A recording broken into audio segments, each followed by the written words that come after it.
Guerra Moderna apresenta drones de guerra.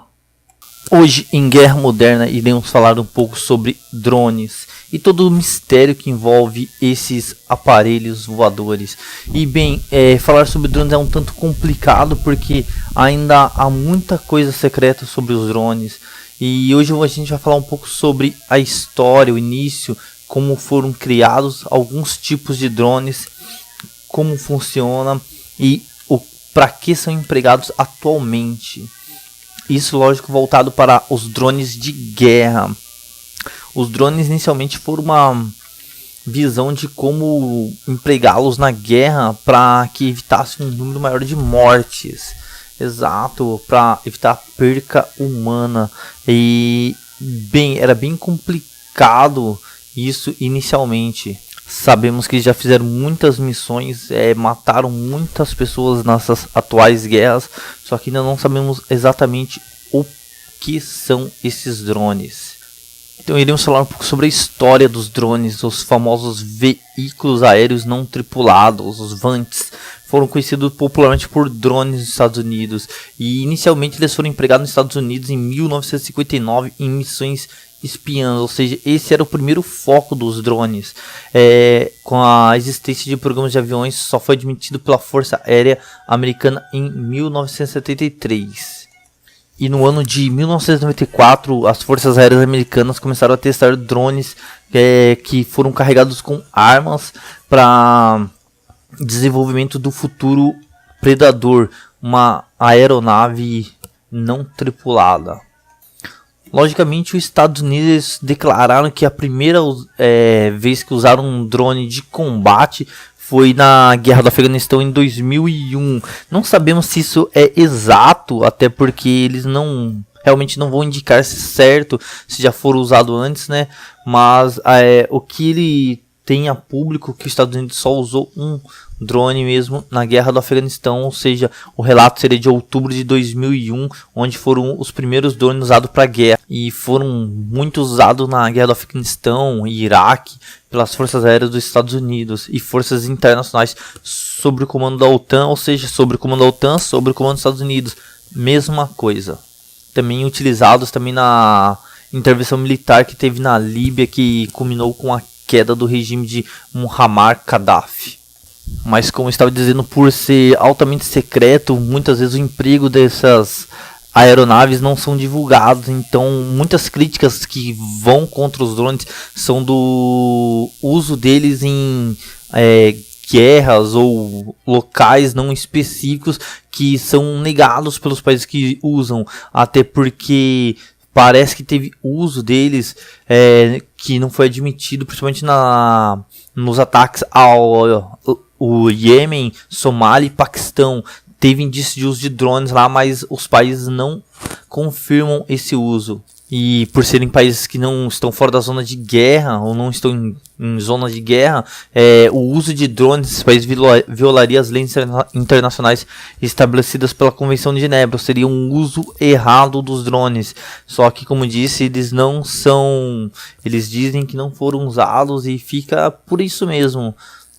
Agora vamos falar um pouco sobre os tipos de drone. Primeiramente vou apresentar para vocês o Predador, que é uma aeronave fabricada pela empresa americana General Atomics, que foi a primeira nave não tripulada capaz de realizar ataques e ia ser usada também em 2001 no Afeganistão, armada com mísseis de precisão, ar, superfície, Hellfire. O Predador é a principal aeronave utilizada pelas forças armadas americanas até hoje.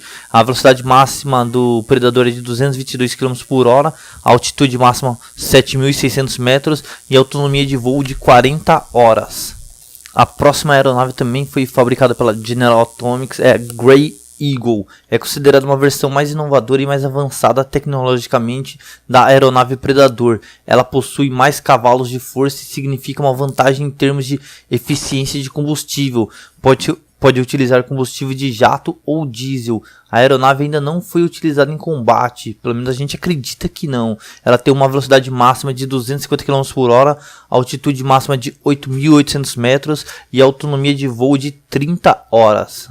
A próxima é MQ-9 Reaper, originalmente conhecida como Predador B, Essa aeronave foi fabricada pela companhia General Atomics, foi desenvolvida em conjunto com as Forças Aéreas dos Estados Unidos e Reino Unido.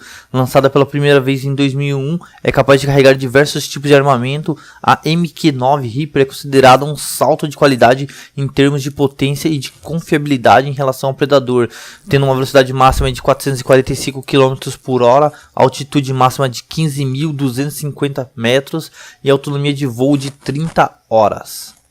A próxima é Predador Avenger, a versão mais atualizada das aeronaves Predador. A Avenger é mais veloz e mais apta a sobreviver em ambientes de perigo. Seu sistema mais avançado permite a redução no tempo de comunicação via satélite e, consequentemente, melhor resposta rápida a ataques. A primeira aeronave do tipo foi testada em abril de 2009 e o programa ainda está em fase de testes, com velocidade máxima de 740 km por hora, altitude máxima de 16.150 metros e autonomia de voo de 20 horas. A próxima da lista é Yulong Pterodactyl, fabricada pela empresa chinesa Aviation Industry Corp. Esta aeronave de porte médio é tida como resposta da China para as aeronaves americanas Predador e MQ-9 Reaper. A Yulong já superou a fase de teste e atualmente é o único avião não tripulado à venda no mercado internacional que pode ser usado tanto para ataque como para reconhecimento. Com velocidade máxima de 280 km por hora, altitude máxima de 5.000 metros e autonomia de voo de 20 horas. E a próxima é Anjon Darksword, fabricada pela empresa chinesa Shenyang Aircraft Co. Essa aeronave foi apresentada inicialmente em 2008, mas ainda sabe-se pouco sobre suas especificidades. Acredita-se que ela esteja sendo preparada para ser empregada em ataques de curta distância e que possua um modo stealth, o que tornaria mais difícil de ser captada por radares. Além disso, ela pode ser a primeira aeronave com capacidade para atacar outros aviões. Velocidade máxima, altitude e autonomia de voo não sabemos ainda. A próxima é Excalibur, fabricada pela empresa americana Aurora Flight Sciences Corp. A aeronave Excalibur tem o objetivo de ser um avião não tripulado, armado e tático, visando diminuir a distância entre drones de ataque e plataforma, controlados manualmente, que fornecem suporte aerotático. Ela tem capacidade para carregar mísseis Hellfire, APKWS e Viper Strike. Foi testada pela primeira vez em julho de 2009 e ainda está em fase de testes. Velocidade máxima, altitude máxima e autonomia de voo não especificadas ainda. Seguindo com a X-47B, fabricada pela companhia americana Northrop Grumman.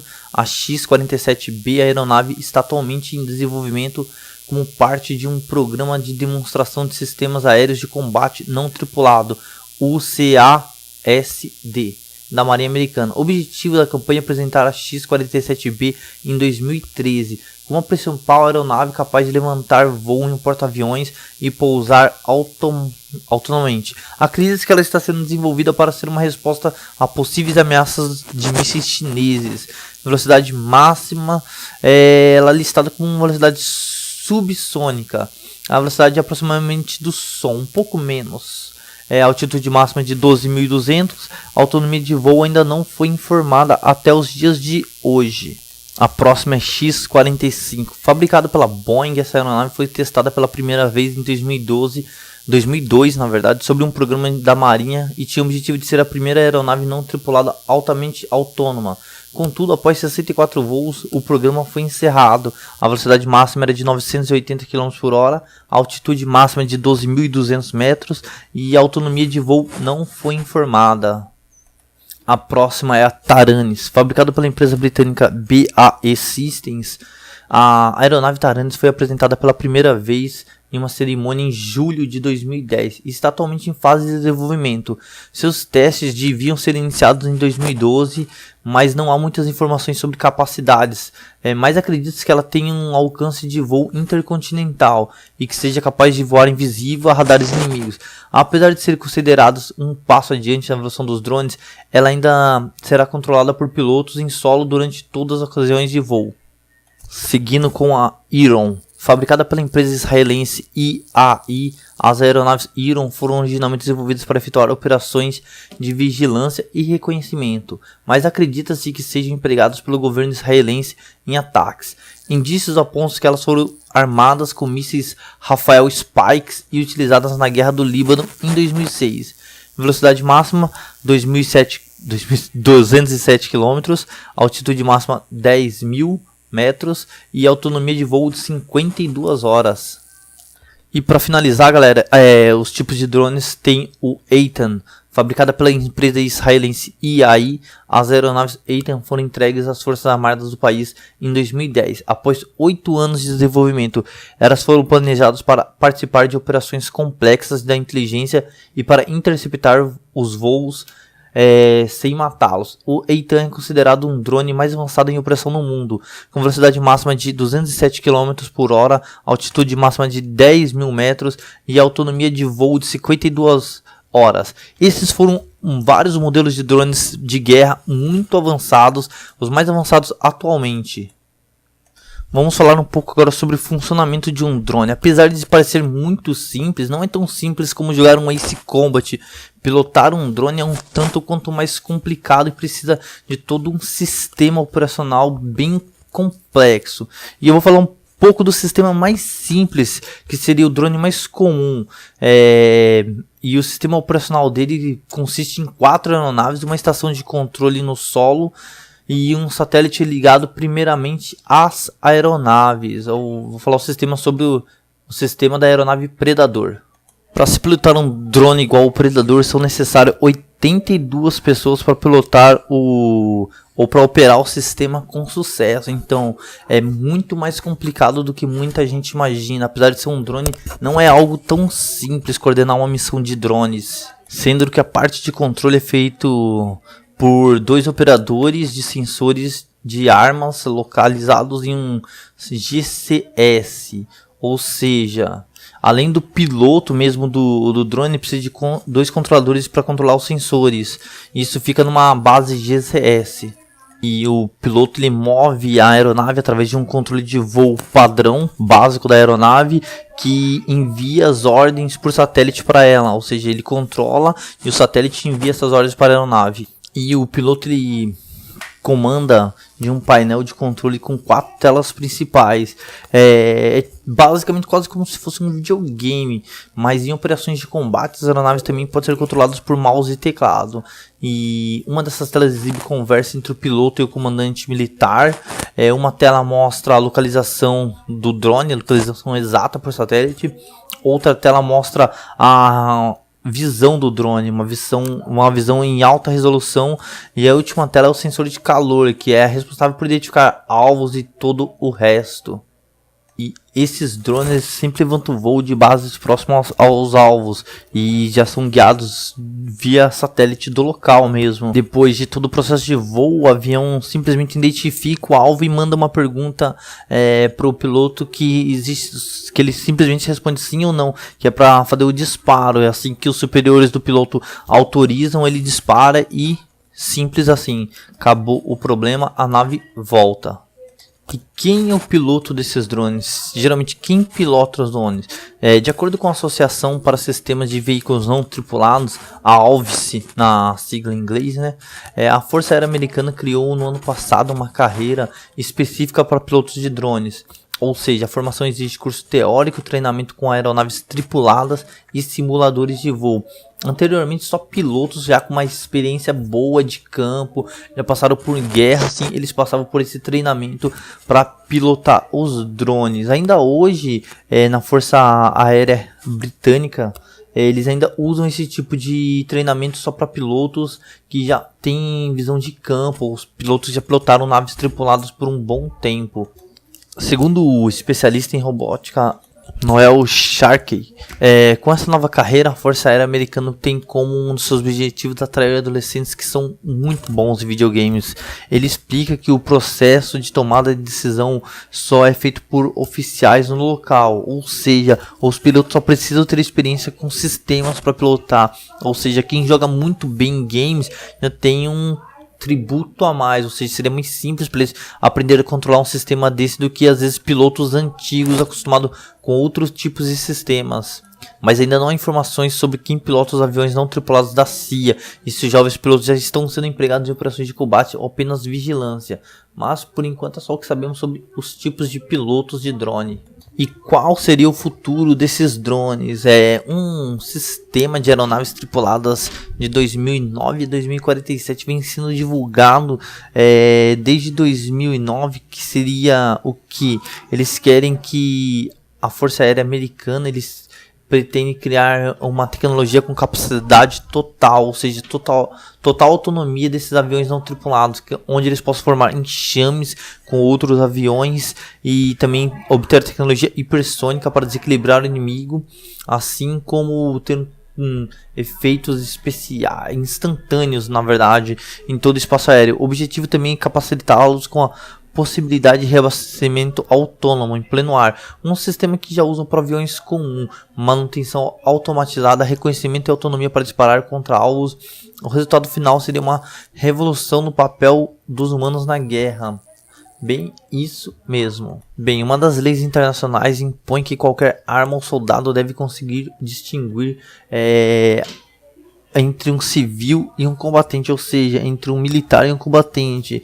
E a pergunta que fica, essas armas não conseguirão fazer isso? Diz o especialista em robótica pela Universidade Britânica de Sheffield, no Shark. Os defensores dos drones argumentam que quando essas armas estiverem disponíveis para uso, elas conseguirão distinguir pessoalmente. E é um ponto de vista, na verdade, né? Mas é contraditório em alguns pontos, em outros não. O próprio Shark acredita que ele, como já vem trabalhando com armas artificiais há mais de 30 anos, acredita que isso não virá acontecer. Então ele acredita que esse tipo de arma sim deveria fazer parte de armas proibidas, ou seja, os drones deviam ser proibidos porque eles não terão essa capacidade de reconhecimento e diferenciação de um civil e um militar. Fica aí a pergunta, quem quiser discutir sobre o tema aí embaixo nos comentários, discutam aí sem ofensas, sem nada, o que vocês acham desses sistemas de drones. Eles vão conseguir distinguir ou não as pessoas civis e os militares?